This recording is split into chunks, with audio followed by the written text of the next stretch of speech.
Hello and welcome to yet another episode of Gen Next Neta. Team Miranao is headed to Nagaon district today to meet young parliamentarian Gaurav Gogoi. He is the son of former Chief Minister of Assam, Gaurav Gogoi, who ruled the state for 15 years before the BJP came to power in the year 2016. He is considered to be the face of Assam in parliament, one of the most prominent leaders of this region at the centre, and also, of course, part of the youth brigade of the Congress party.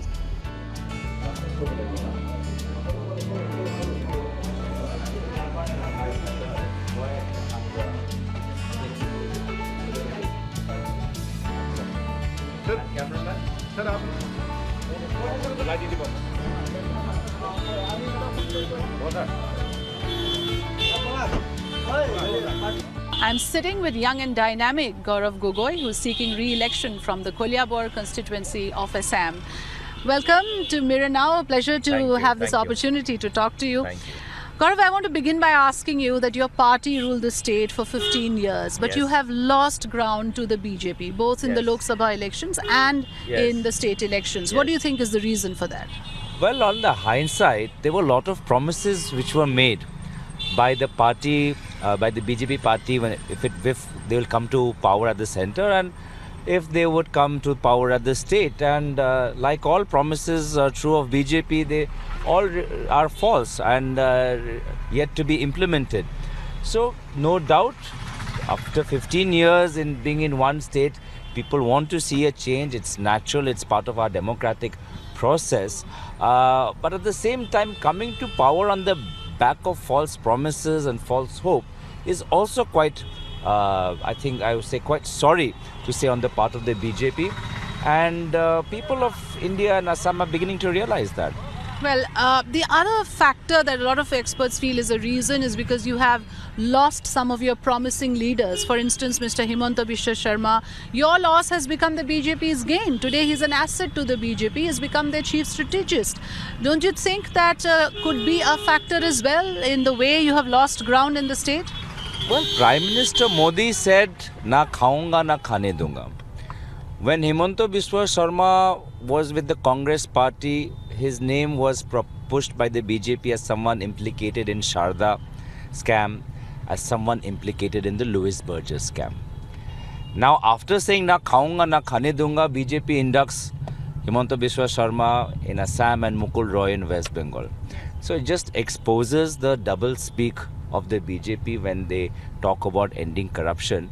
So I don't think it's a loss. In fact, now Mr. Sharma has gone to BJP and he's creating trouble there. So we are quite happy that we are much more united as a party and we are much more cohesive now. You spoke about regional partners. What about your tying up with AIUDF? Because there were a lot of rumblings around whether an alliance is going to happen. The BJP has already roped back the regional party of Assam Gana Parishad back into its fold.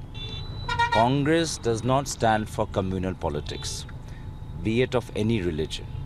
We believe in unity and diversity, and we believe that every religious community or linguistic community has the right to speak for itself, but without preaching hatred, discrimination or communal sentiments.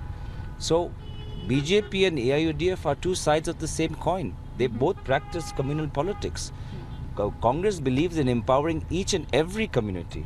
So absolutely there's no question of a tie-up with AIUDF in the past, in the present or in the future. The state of Assam was on the boil just a couple of months ago because of the Citizenship Amendment Bill and the protests that broke out after that.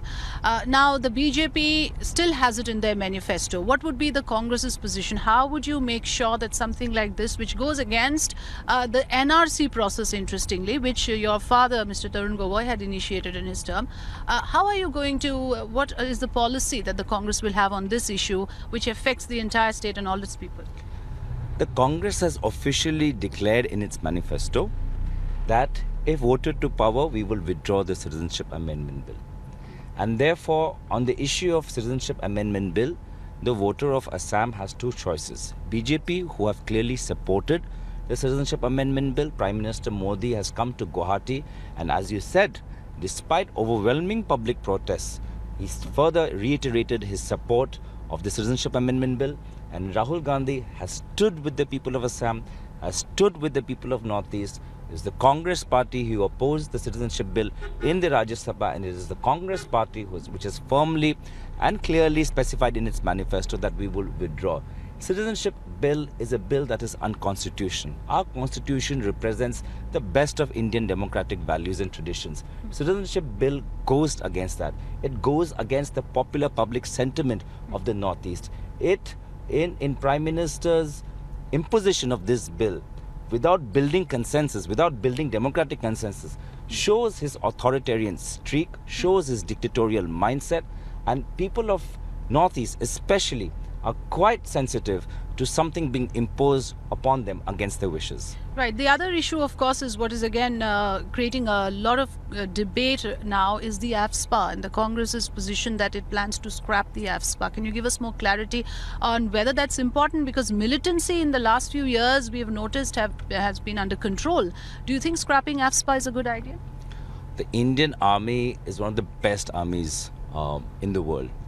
It is professional, it is well disciplined, and I don't think they need a law like AFSPA to conduct their operations. They conduct their operations in the most modern, by most modern standards and by most modern values, and AFSPA doesn't represent that. I have full trust in the Indian Army that they are, even without AFSPA, they will be conducting their operations and protecting the security of our Indian citizens as well as they were doing before.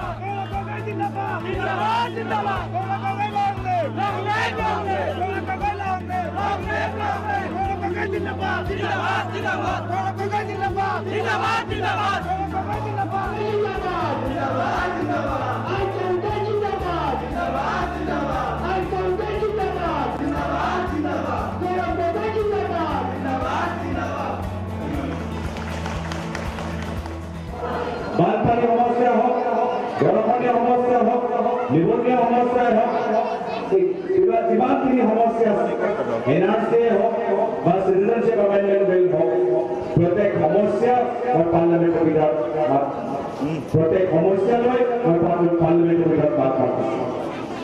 আজি স্বাধীন ৰাইজ পুনৰ বা নিৰ্বাচন আৰু এই সময়ত আমাৰ সকলৰ যিসকল আজি মঞ্চৰ ওপৰত বহি আছো, আমাৰ ওচৰত আজি ক্ষমতা নাই। এই নিৰ্বাচনৰ সময়ত অলপ ওচৰতো ক্ষমতা নাই। আজি গোটেইখিনি ক্ষমতা আপোনাসকলৰ ওচৰত আছে, আপোনালোকৰ।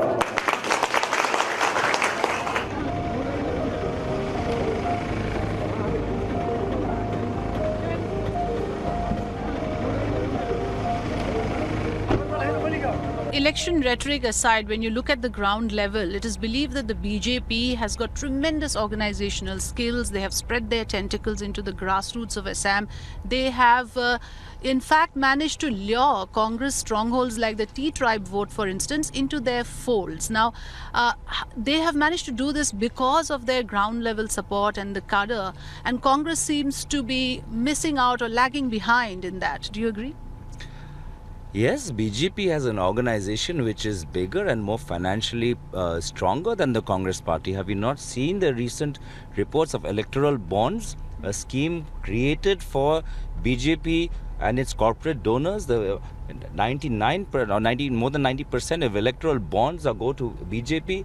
Look at the offices and headquarters of BJP, especially that were opened immediately after demonetization. How did that happen? You said that there is no old brigade or young brigade, but are you telling me that there is no difference in style of operating? I would imagine like someone like you who's foreign educated, who's had exposure to the global standards, would have slightly different way of approaching issues. Like I spoke about how, the untapped potential of Assam, for instance, it's all because of wrong policies, isn't it? Or at least systems not being in place. So someone like you, I would imagine, would have better strategies to sort of bring development to the region. So don't you think, for instance, you and your father, aren't you different in the way you operate in politics? How different are you from Mr. Tarun Gogoi?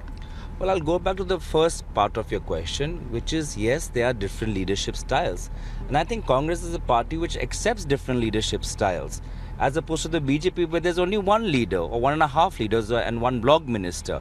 At least in Congress there's a team, there is different leadership styles, we have debate, we have tremendous debate on economic decisions. Even within the Congress I can say that we had tremendous debate on the minimum income guarantee scheme. Was there a debate over demonetization in BJP? So yes, they are different styles. There should be different styles, and a party should allow different styles, and that's how, because that's India.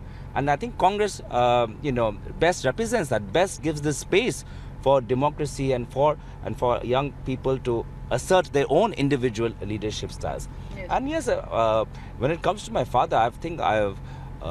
With his tremendous political experience, especially from a sensitive part of our country, there's more learning and less debate. Right. No, but tell us a little bit more about how much are you influenced by his politics? What is the advice he gives you? And what have you drawn from his experience particularly? I think my father represents the best of Congress values, because in terms of Assam, there's so much ethnic diversity. People speak multiple languages. There are people of multiple religions, and the way he managed to bring about a social cohesion in Assam, and I think that represents the best of Congress values, and that's what I imbibe as well.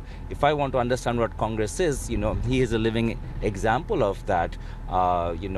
While he should be much better at developing proteges, I must say. His protege Himanta Biswa Sharma turned out to be someone who left him when times were bad. So I think that's the only lesson I've learned, that I'm going to be much more careful in terms of whom I associate with. So and that's how you are different.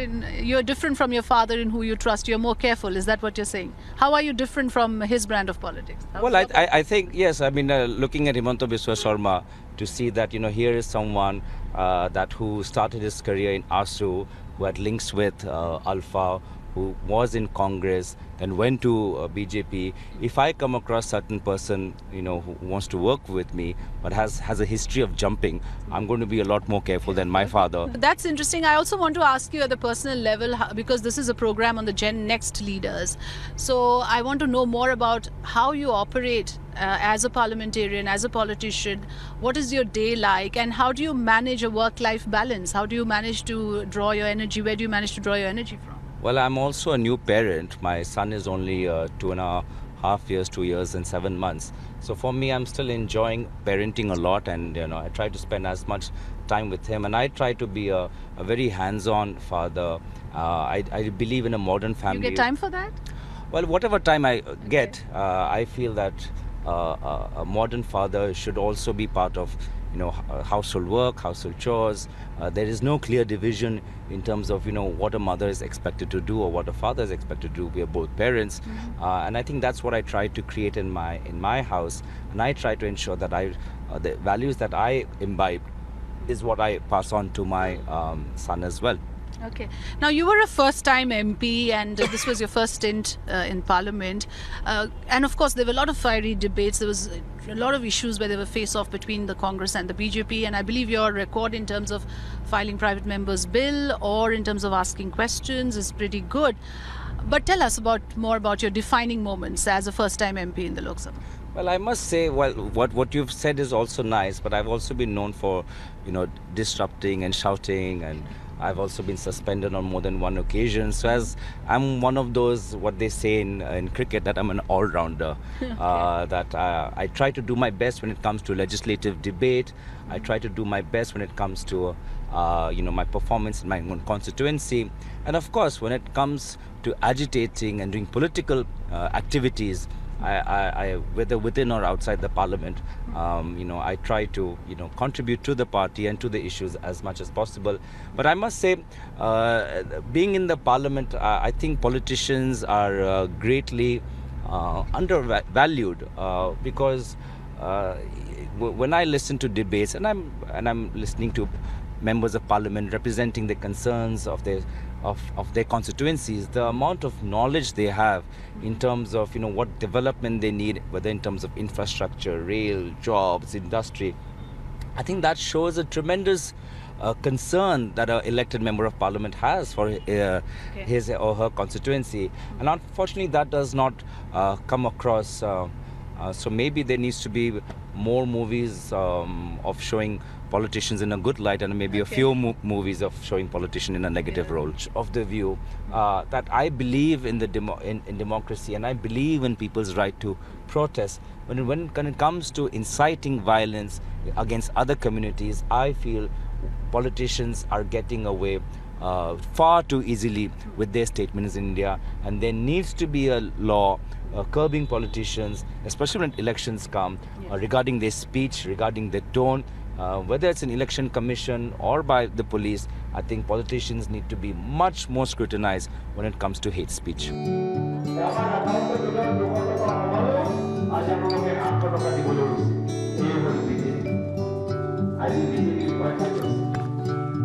We are here in Koliapur constituency. This is the constituency of Congress leader Gaurav Gogoi, who is right there addressing his supporters here in his constituency. Now, of course, he is the incumbent MP from this region, and he hopes to get re-elected. Just a while ago, we heard him saying that I have not come here to impose my ideas on you. I have come to engage with you. So he is a young and dynamic leader of the region, and people are listening to him with rapt attention as we track Gaurav Gogoi on his campaign trail.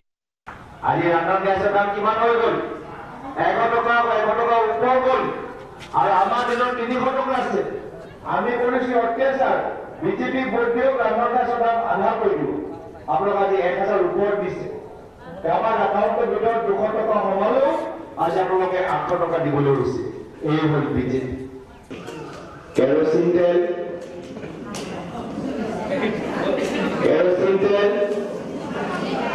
বলো লাভ করব কইব kerosene তেল কি বানালে এই হল BJP কোনটা কি আহাই করা পারে এটা হাত পা 2 টাকা দিলে আর এই হাত পা হলে 15 টাকা এই হল বিজেপি দুখিয়া মানব পাতেলকে পয়সা তোলে আর ধনী মানবক তেলকে পয়সা দিয়ে আজি নীরব মোদি লালেন মোদি বিজয় মাল্যা নেহরু চোকসি কোনে কিজন ভারতের নামা নামা ব্যবসায়ী ব্যাংক পৰা হাজার হাজার কোটি টাকা লোন লয় তেলকে যে বিদেশত আছে আজি আরামসে তার টুপনিত আছে আৰু মোদি ডাঙৰীয়া তেওঁ পইচা তোলা নাই আপোনালোকৰ কেৰচিন তেল লয় আপোনালোকৰ পইচা তুলিছে এজিপি ভোট নিদিয়ে নেকি কলিয়াপৰৰ মানুহে মই কথা ক'বলৈ নিবিচাৰোঁ তেওঁলোকৰ কিবা জাতি কিবা খিলঞ্জীয় কিবা কিবি কয় এইটো মই বিষয় নাজানো কিন্তু মই জানো সাংসদ গৌৰৱ গগৈ ডাঙৰীয়াক এবাৰ বিপুল ভোটত জয় কৰি আমি জয় কৰোঁ গৌৰৱ গগৈ এজন একচুৱেলি যুৱ নেতা হিচাপে শিক্ষিত যুৱক তেওঁ 5টা বছৰ সাংসদ কৰি আহিছে আৰু তেওঁ শ্ৰেষ্ঠ সাংসদ হিচাপে পৰিগণিত হৈছে এতিয়া ধৰি লওক সিহঁতে মিছা কথা কৈ আছে গতিকে সেইটো মিছা কথাত আমি ভুল যাব নালাগে আমি নাযাওঁ আমি কংগ্ৰেছ দলৰ মানুহ আমি কংগ্ৰেছতে থাকিম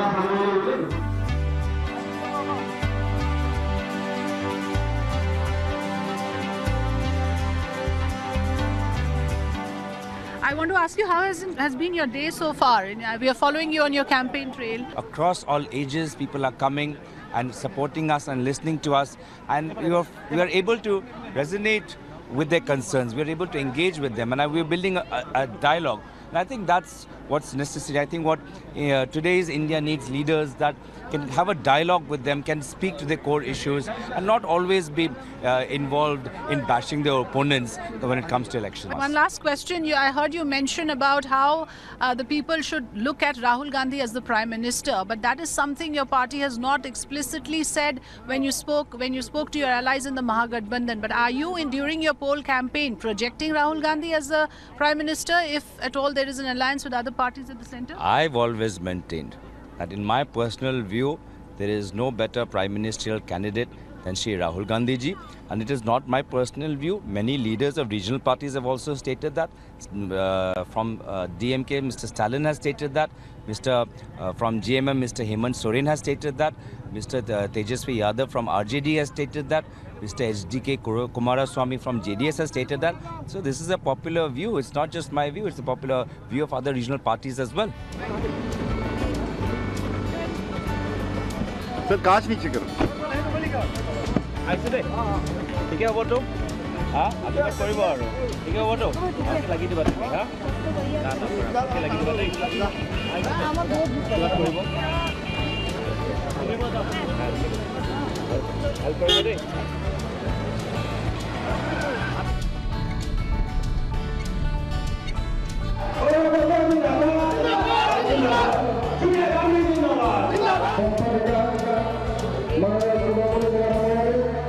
Gaurav Gogoi is busy campaigning in his constituency of Koliabor. You can see him behind me engaged with the voters of his constituency. Now, the distinctive feature of his campaign is that he is extremely candid in his engagements, even in his speeches. He is very conversational and he speaks chaste Assamese, something that has perhaps appealed the masses here. The important thing is that he comes from the Thai Ahum community, but it seems, at least in his constituency in Koliabor, he has an appeal across communities and religions. The people here believe that he has been involved with the constituency, and they also feel that he has been an excellent parliamentarian and a voice for the state of Assam. With video journalist Sachin Yeram, Afrida Rahman Ali for Mirror Now.